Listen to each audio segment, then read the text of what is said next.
Grand Lille TV, l'info en continu. Mercredi 14 juin, bienvenue à toutes et à tous, ravis de vous retrouver. Tout de suite le flash, toute l'actu près de chez vous, dans votre région, suivi des prévisions météo avec ces conditions anticycloniques qui devraient se maintenir demain jeudi. Retour sur la performance d'un Lillois âgé de 41 ans et qui s'est lancé un sacré défi. Vous allez le voir sur ces images. Hier, Maxime Pain-d'Avoine a traversé la Manche à la nage. Il est parti des côtes britanniques aux alentours de 2h30 du matin. Il est arrivé sur la plage de Tardingan vers 17h. En permanence suivi par un bateau, le nageur a été accueilli par ses proches à son arrivée. Une traversée qu'il a effectuée en faveur de l'association Epic Foundation qui œuvre dans la protection de l'enfance. Maxime Pain-d'Avoine, passionné de natation, s'est entraîné pendant 3 ans pour réaliser ce défi. Morgan Ryan était sur place. Il a recueilli le témoignage du nageur dès son arrivée sur la plage. Non, il y avait un bateau à côté de moi, il me surveillait, mais il n'y avait pas de vent, mais il y avait encore, il y avait pas mal de swell. Et je me suis demandé ce que je faisais là, quoi. franchement là, ne serait-ce que aller sur le bord, je me suis dit, mais putain, mais qu'est-ce que je fais là, quoi. Voilà, défi remporté. On retournera à la fin de ce flash du côté du littoral. Mais pour l'heure, la métropole lilloise, direction Quesnoy-sur-Deûle, pour découvrir un élevage atypique. Christine Delécluse élève une vingtaine de chèvres angora, originaires de Turquie. Leur atout, leur laine très recherchée et d'une excellente qualité. De la laine mohair qui sert à la confection de textiles. La laine mohair est réputée être souple, douce et chaude. D'ailleurs, l'éleveuse a créé sa propre marque de vêtements et d'accessoires de la production 100% française. Pelote de laine, plaid, pull, soquette, gants ou bonnets, l'éleveuse propose tout un tas de produits, même si pour certains produits ce n'est pas encore la saison. L'élevage de chèvres mohair requiert patience et rigueur du cahier des charges. Explication au micro de Louis Caillet. Je fais le tri de la laine après la tonte, donc c'est un tondeur professionnel qui vient. Je fais le tri pour enlever tous les bouts de paille, les impuretés, et aussi pour classer selon la finesse. Et après, je fais une transformation collective avec d'autres éleveurs dans le Tarn. Et dans le Tarn, on nous fait aussi, donc certains, on fait tout le suivi filature en commun. Et tout ce qui est teinture et certains articles aussi comme les pelotes, les chaussettes qui sont faites là-bas, remaillées à la main sans couture, d'autres articles également. Et après il y a des gens qui tricotent pour moi pour faire des choses aussi sur commande, sur mesure et qui sont plus propres à mon élevage et qu'on retrouve pas chez les autres éleveurs. Souvenez-vous, il y a quelques années, les food trucks déferlaient dans les centres-villes et dans les zones d'activité commerciale. Ces restaurants ambulants rencontrent en ce moment un vif succès auprès notamment des étudiants et des salariés qui souhaitent manger sur le pouce le midi.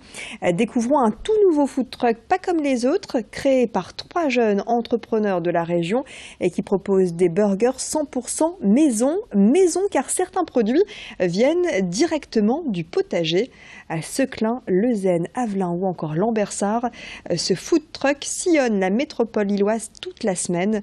Le reportage est signé Alexis Tessier.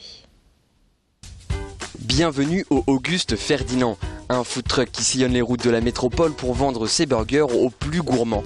La particularité ici, c'est que ce projet a été monté de toutes pièces par 2 étudiants, Loïc et Johan. Ensemble, ils ont entièrement financé ce projet et aujourd'hui, le camion leur appartient. Mais les deux doivent aussi faire avec leurs études. J'ai créé la société l'année dernière, donc j'étais toujours en 2e année de préparation dans les écoles de commerce. Donc avec les cours que j'ai appris, j'ai essayé d'allier le côté école et le côté professionnel. Et après, je suis parti 1 an à l'étranger pour réfléchir au concept et essayer de développer des nouvelles idées en Afrique du Sud et en Angleterre. Et l'année prochaine, je compte passer en alternance sur 2 semaines en cours et le reste en entreprise pour développer le projet. Déjà, on espère une toute transparence de notre part. Donc quand les clients arrivent, on arrive à leur dire exactement ce qu'il y a dans le burger, il n'y a rien à cacher, les clients arrivent, ils goûtent, et à chaque fois les clients, on espère que les clients soient contents. Et pour assurer la qualité de leurs produits, les étudiants se sont appuyés sur Tony, professeur particulier de mathématiques. Aujourd'hui, il réduit ses heures d'enseignement pour se consacrer au projet, mais surtout au potager. Les potirons ici. Comment c'est arrivé? On a nos premières courgettes ici qui sortent. Parce que chez Auguste et Ferdinand, salade, tomates, ciboulette, courgettes ou chou-fleur, tous les légumes sont cultivés ici par les 3 jeunes entrepreneurs.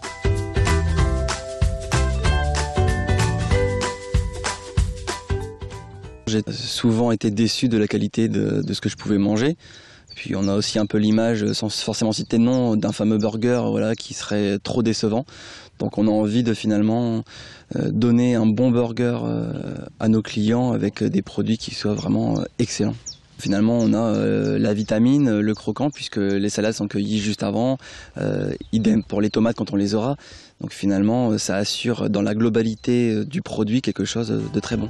Pour la viande et le pain, Loïc, Johan et Tony font appel aux producteurs locaux. Et à chaque saison, son burger. Cet été, ils travailleront avec de la tomate ou des courgettes. Et pour l'hiver, ils utiliseront des courges ou des betteraves. Des soupes seront également proposées. Et si leur concept fonctionne, ils ont l'idée d'acheter un second food truck.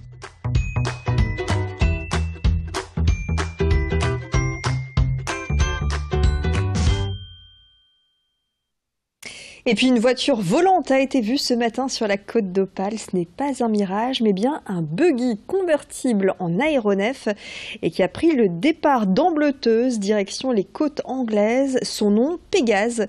C'est l'œuvre de 2 Français, Jérôme Dauphy, président de la société Vélon, et de Jérémy Fouache, ingénieur aéronautique originaire de Seclin. Ensemble, ils ont créé une voiture convertible en ULM, capable de décoller grâce à une propulsion à hélice et à une voile de paramoteur. Voyez ces images du décollage.